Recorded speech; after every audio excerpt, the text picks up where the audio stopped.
This is a story about a struggling writer.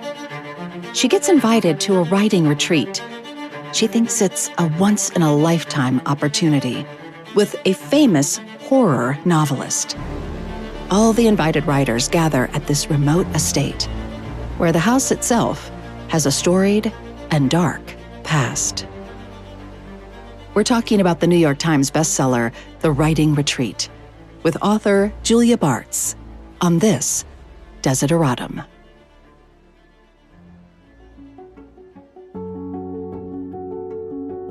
A desideratum is an essential thing. I'm audiobook narrator Teresa Bakken, and I think storytelling is essential, both the art of telling and the journey of listening.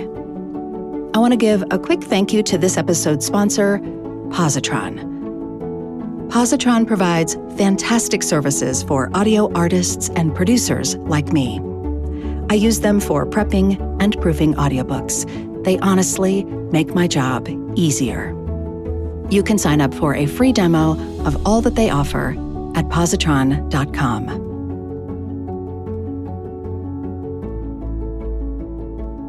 The first seed of this book, it's funny because I had to kind of go back into my files and figure out when I had started it because I didn't remember, because it had been like many years and like many drafts. And the very first draft was actually a NaNoWriMo book from late 2014. So just about 10 years ago now, which is crazy. And it's the very initial seed was the friendship breakup between Alex and Ren. So that was always like the core of the story. And that draft was very different from how it kind of ended up. And for anyone who doesn't know, you probably know what NaNoWriMo is, but NaNoWriMo is National Novel Writing Month, where people get together online every year in November to write a certain amount of words. I should really know the number by now, but I always forget. I think it's around 60,000. And I signed up to do it with my sister, Andy Bartz, and our good friend, Leah Conan. And I think I was the only one that got through those words. But it was so interesting going back. Like I literally went to my Google Docs and was like looking for different key terms, and this popped up. And I was like, oh yeah. I think that's so interesting. That's so crazy to me that only because this also is sort of a competition or a challenge. Like at the heart of this, one of the hearts of this story is a challenge to writers, a group of writers, to perform a certain number of words per day. So it's kind of funny that the genesis of the story came from you doing that to yourself as a writer, signing up to be challenged, to perform a certain number of days, to force creativity or schedule creativity that way. Mm-hmm. Absolutely. Yeah. It's so strange how things are just in our unconscious and then they pop up in different ways as we're writing. But yeah, I hadn't consciously remembered that, but it did show up in a later version of the writing retreat when, they're at Rosa's retreat and they're tasked with writing an entire novel in 1 month. Yeah. Yeah. So that was the first version. I had set that aside. And then somewhere around this time, I was figuring out whether or not to keep writing books, because I had written a couple of books that were not published and I had to kind of put them in the drawer. So this book was always like in the back of my mind. And then I did get the idea of setting it at a writing retreat. And Rosa is actually this famous horror writer who's in charge. And that felt like the right way to go. But at the time, I was switching careers to becoming a therapist. So there was just like so much happening in my life. And I was like, I don't know if I can write another book and not have anything happen with it. But I did ultimately decide to just move ahead with it. And I was really excited by the idea. And I also decided to use it, again, the later versions, to really like use it as this exercise in exploring my ideas of being a frustrated writer, which kind of comes through in Alex, hopefully. Yes. And so it was quite cathartic, actually, to write it.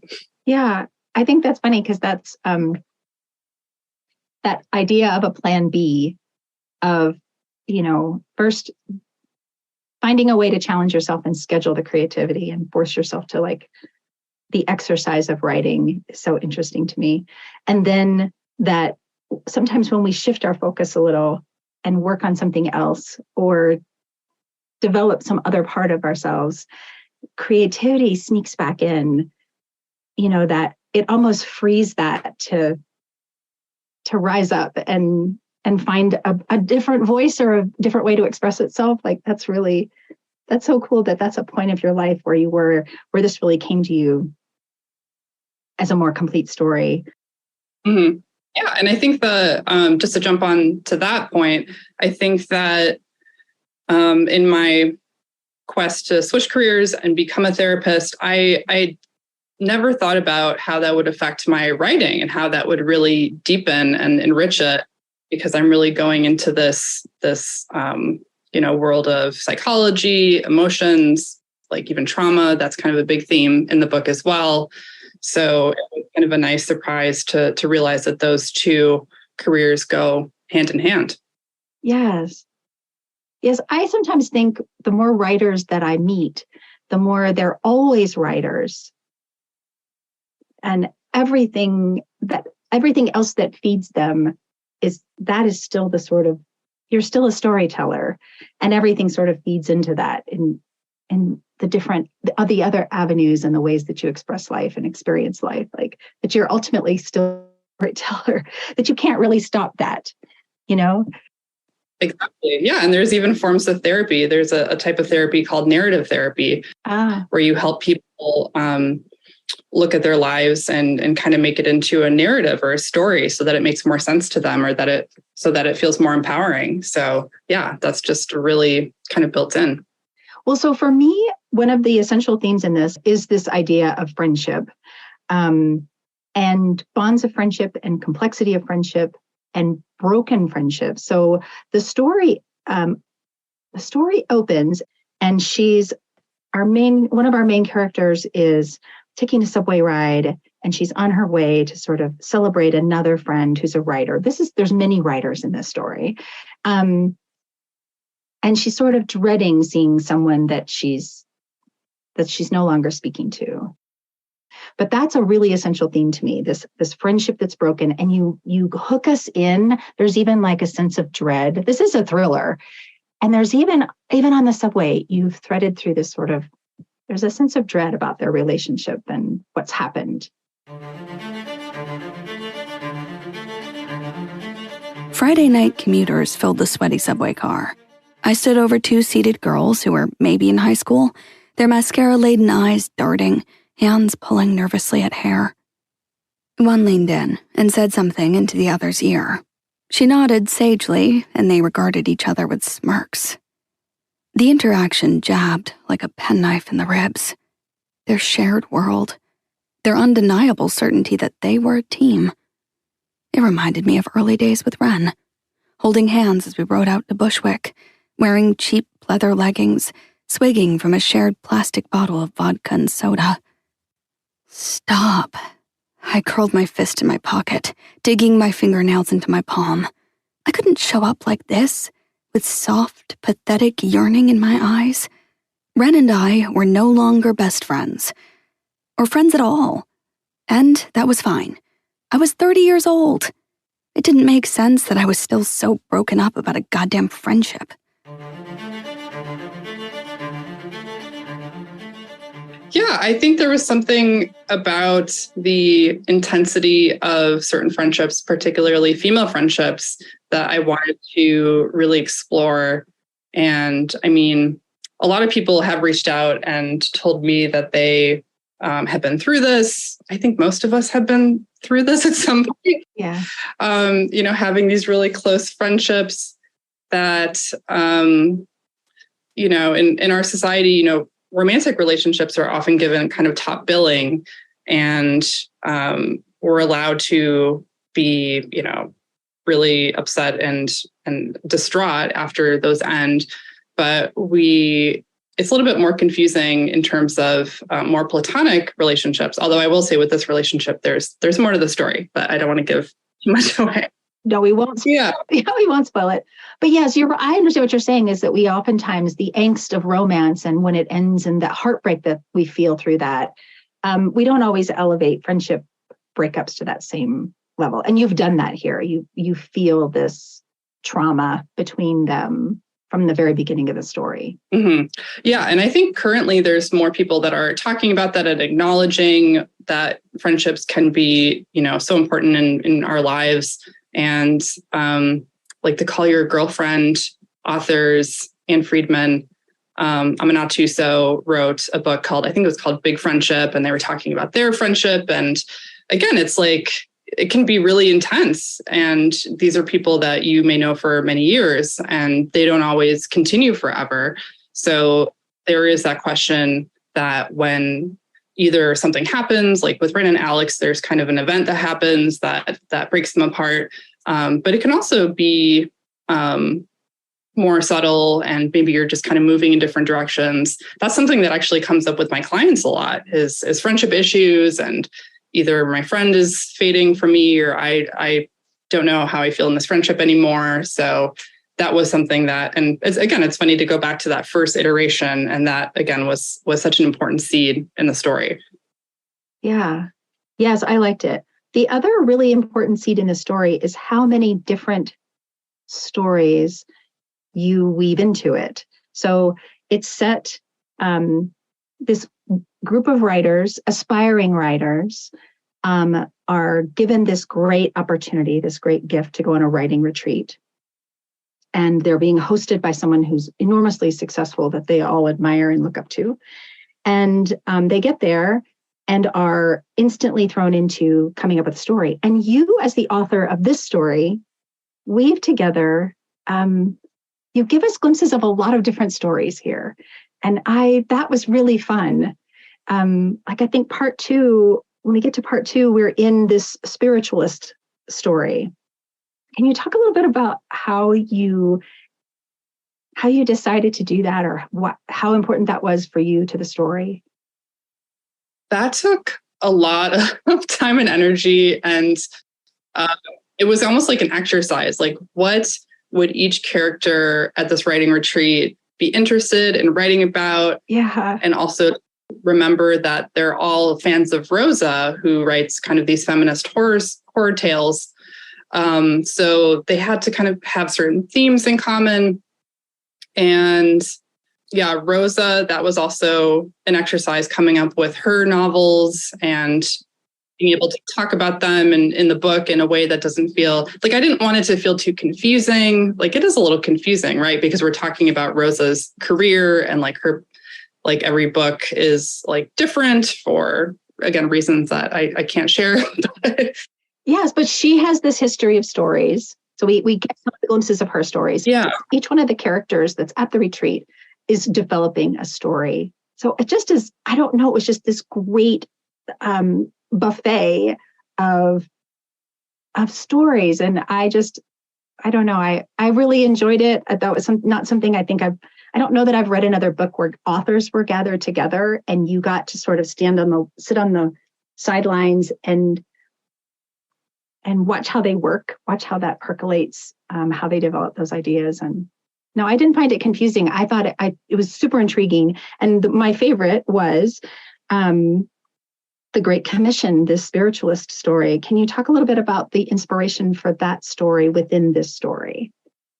Yeah, so for Alex's story, I wanted her novel to focus on the historical background of Rosa's estate, Blackbriar, because first of all, I love haunted house stories. And so I want like this creepy, mansion with this horrific past where people had been murdered, but it's kind of mysterious. And to tie it to, kind of this historical legacy. So one of the inspirations for that story, which again, I hope it's not too confusing, but Alex is writing a novel, but it's based on like a true story that happened at the estate where they're all staying. one of the inspirations for that was this painter named Hilma af Klint, who was a Swedish painter who was truly the first abstract painter. She predated Kandinsky, but her name is becoming more well known, but up until this point has been pretty buried. And she was a spiritualist as well. So she would meet with other women. They called themselves the Five, and they would channel these spirits and energies and do free writing. And her paintings also oftentimes came from a spirit that she was channeling. And I totally stole the idea of the Great Commission because she actually received this quote unquote Great Commission from one of these spirits, and the other women in the group told her not to do it, that she would go mad. But she decided to go forward with it and created these absolutely beautiful paintings that were on display at the Guggenheim a couple of years ago, which is where I saw them and learned about her. Yeah. I think that's so, I don't know, I just love that. I love that you figured out a way to incorporate that. And I also think it's funny, it is hard to talk about. Sometimes really great stories are hard to have a conversation about unless you want to just spoil everything, right? Because you've done this great job of like almost nesting dolls of story. And many of them are, we have this hint of ghost story. We have this hint of, is there a spirit trying to communicate with one of your characters or not? And that is, I love that it was based on a real artist, that person's art and her story wormed its way into your subconscious and into your desire to tell a great story. Yeah, I've been thinking about that actually because I'm working on my first newsletter. I was thinking of how I created the writing retreat, and now that I'm working on this new book, my second to be published book, I have not written a new book in quite some time. So it's almost like a new experience, or it's really interesting to see like, well, how, and I do, I'm deep into it and I'm very, very excited about it, but it's cool to see like, how does like a story come together? And I basically realized that I just like it's kind of like a kitchen sink situation where just anything that I'm interested in, or like news stories, historical figures, books that I've read that I want to pay homage to, like they're all thrown together into one work. Yes, that's what you're drawing from, right? Things that get you excited. Yeah, when I started reading about Hilma and her artist story and this idea of being, she was gathering together with other women, which is again what you've done in this story. You've gathered together women with all their complexities and relationships, and how we see each other's talent and are envious of each other's talent. Like there's how that sometimes sparks self-doubt about our own talent. I just think there were a lot of complex emotions. I love that you drew inspiration from something real. And I think that's funny how you just explained that, really, that it's really just like the kitchen sink. Like these are all my ideas. And how do they weave together into this great story? I just want to say just on that, I definitely was not sure if I could pull it off either because there was just so much that I wanted to include. And I also had like writer friends who I love dearly who were like, I don't know, this might be like too much stuff, but I feel like I worked it and reworked it enough that hopefully it does all kind of feel necessary. Yes. Well, it's done really well. And I think, it's been a bit of an overnight success, which probably like is not a fair thing to say since you've worked at the craft of writing for so long, right? And that idea of overnight success feels like a slight almost to some of that, all of the groundwork that you've laid for so long. That was one of the questions I had as I was reading this very powerful character, Rosa, who has such influence over these other writers. She makes a comment about the conditions that produce the best work. being bad, like that you need really, she puts them under very strict pressure, we can say that without spoiling anything. And do you find that's true for you? Do you need to be in sort of like a dire situation to produce to get epiphanies sometimes? Great question. And no, I actually, the opposite. I mean, yeah. And I think just hearing your question just made me randomly think of these ways that we think about tortured artists and like, oh, you have to be, I don't know, like an alcoholic or like struggling with something to be like a true writer. And yeah, we kind of honor that, don't we? We honor that idea of suffering for your art. Totally. Yeah. But I think, and I do think that everyone suffers on some level because we're all human and we go through difficult things. You know, that's just how life is. But and in writing this book too, like I was really trying to do the opposite, where I was trying to make the writing process as easy and enjoyable as possible for me. So it wasn't always easy because, again, I was switching careers and there was just a lot happening. But I think it's because I was able to throw all these things into it that really interested me and made me excited. Yeah. So I was able to keep coming back to the story and just enjoy it and, you know, kind of tell myself that no one would ever read it and just push myself to go as dark and disturbing as possible. And I think that was helpful. Yeah. You know, instead of this grueling process, you know, it wasn't super fun every day, but overall, I think it was pretty enjoyable to write it. Yes. You didn't need what Rosa was recommending for you to be able to produce your good work. Right. Let's see. Let me check my notes real quick. Oh, I know what else I was going to ask you, but I saw you do an interview and you talked a little bit about finding your voice.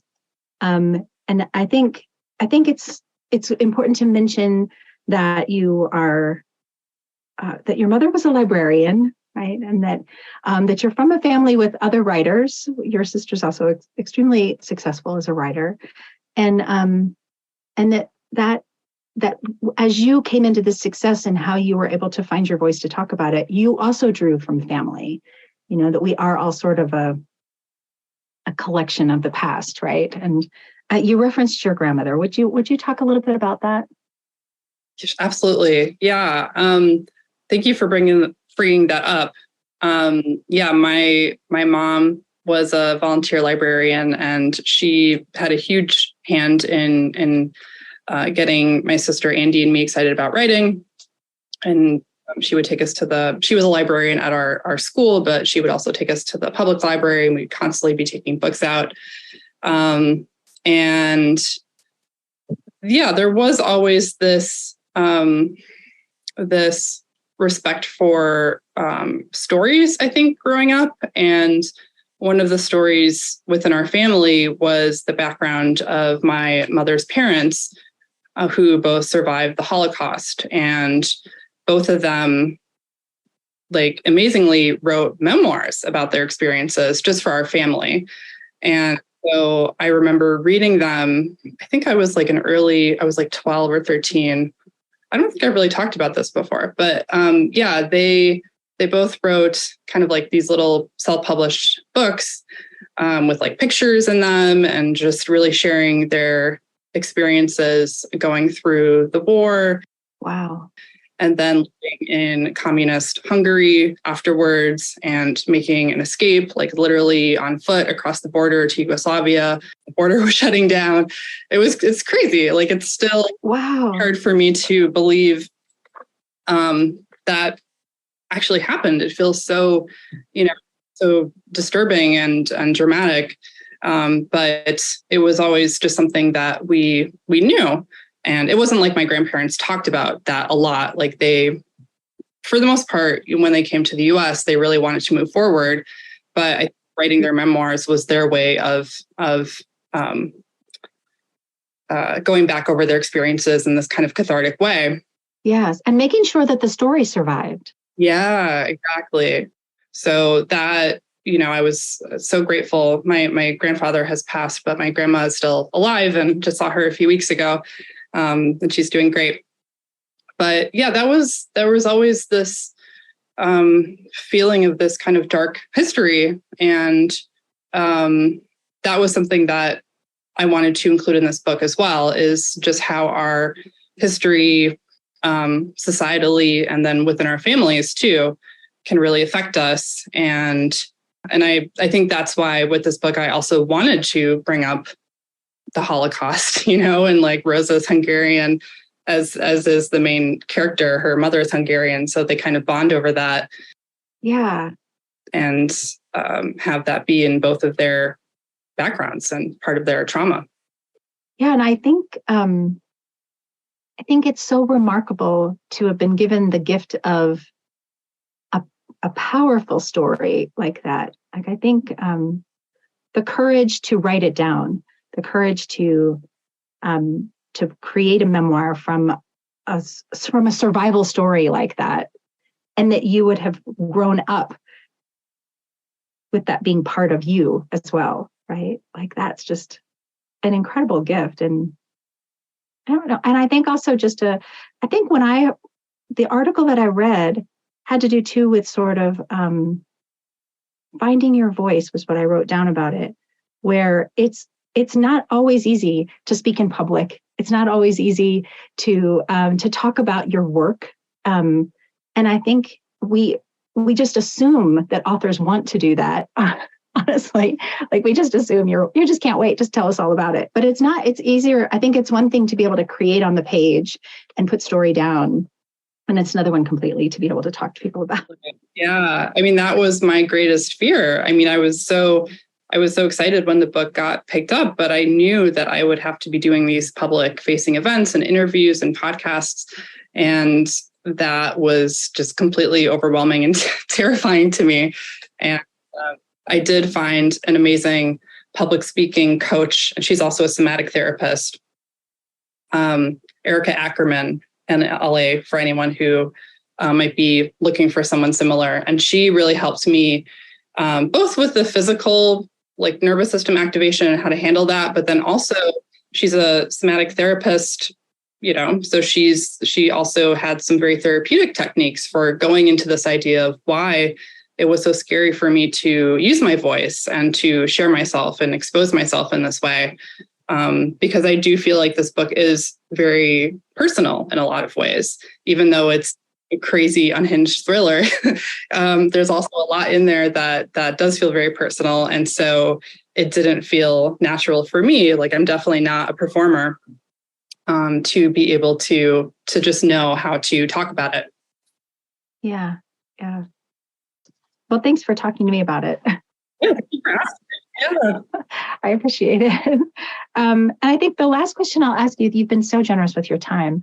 The last question I'll ask is, the name of the podcast is Desideratum, which is Latin for an essential thing, something you desire as essential. And I like to ask storytellers, for you, and you can answer it as an author or any way you'd like. For you, if you had to explain to somebody what's essential, what do you say? Oh, wow. I love that. I'm so happy that you explained the word to me, because I was planning to look it up. So I'm glad that you shared that. And I love that. I love that word. I'm definitely going to file that away. The essential thing,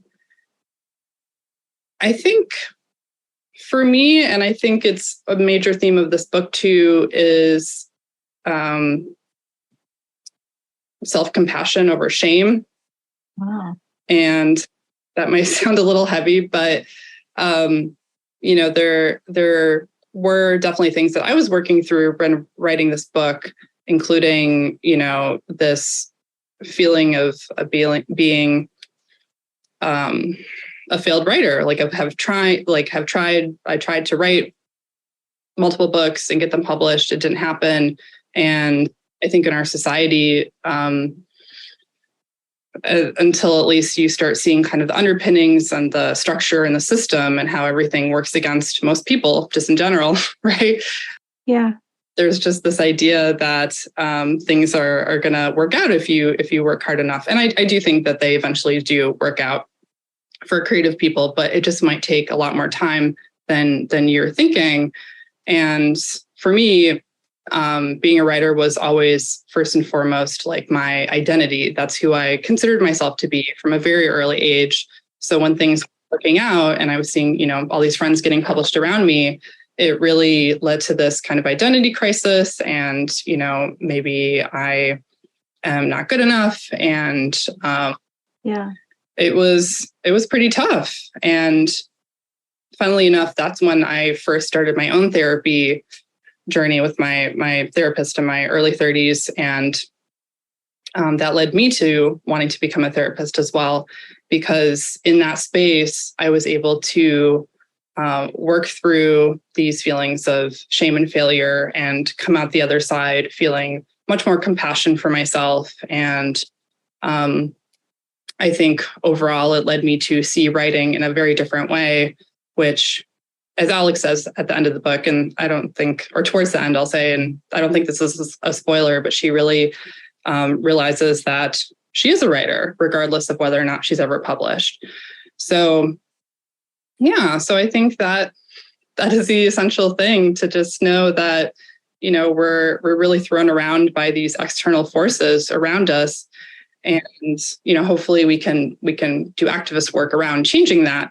And at the same time, hopefully in the midst of that, have a lot of compassion for ourselves, and also know that the things that we feel shame for are just very human. They're just a part of all of us normally. And talking about them can be really, really helpful and help that shame kind of dissipate.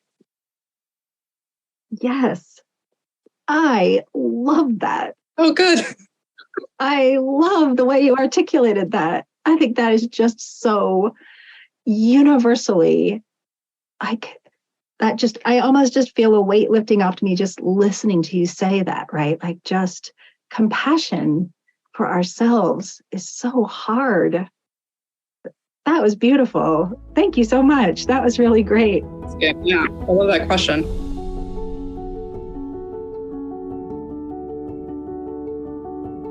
I hope you enjoyed getting to know Julia Bartz, author, therapist, and creative coach, as much as I did.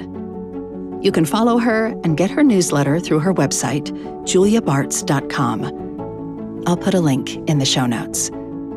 Thanks also to Wendy Gardner and Allison Hinchcliffe at Simon & Schuster for providing the compelling audiobook sample, narrated by the wonderful and award-winning Gail Shallen. I hope you want to hear the rest of the audiobook. I'll put an affiliate link for Libro.fm in the show notes. When you listen to audiobooks through Libro FM, you can pick a local bookstore to benefit from your purchase. And if you follow my link, it also supports the podcast. Finally, if you enjoy the podcast, please interact with it.